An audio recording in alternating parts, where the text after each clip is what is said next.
വിവാഹ വാഗ്ദാനം നൽകി 2 യുവതികളെ പീഡിപ്പിച്ച കേസിൽ ജിം പരിശീലകൻ അറസ്റ്റിൽ. ചേർപ്പ് പാലക്കൽ സ്വദേശി തൈവളപ്പിൽ വീട്ടിൽ അജ്മലാണ് അറസ്റ്റിലായത്.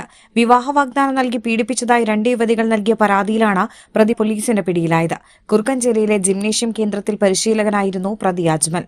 താൻ വിവാഹമോചിതനാണെന്ന് പറഞ്ഞാണ് ഇയാൾ വിവാഹ വാഗ്ദാനം നൽകി യുവതികളെ പീഡിപ്പിച്ചത്. ഇക്കഴിഞ്ഞ ഫെബ്രുവരിയിലാണ് സംഭവം നടന്നത്. ജിംനേഷ്യം കേന്ദ്രത്തിൽ വെച്ചായിരുന്നു പീഡനം. അടുത്തിടെയാണ് തങ്ങളെ പീഡിപ്പിച്ചത് ഒരാൾ തന്നെയാണെന്ന് യുവതികൾ തിരിച്ചറിയുന്നത്. തുടർന്ന് യുവതികൾ നെടുപുഴ പോലീസിൽ പരാതി നൽകുകയായിരുന്നു.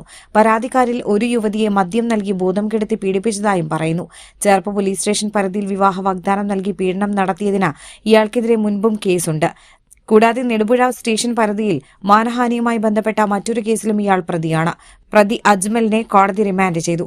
SHO ബെന്നി ലാലു, ASIമാരായ Rathimol, Sindhu, senior civil police ഓഫീസർമാരായ സനൂപ്, അനിൽകുമാർ, സിവിൽ പോലീസ് ഓഫീസർമാരായ അബീഷ്, മേഘ എന്നിവർ ചേർന്നാണ് പ്രതിയെ പിടികൂടിയത്.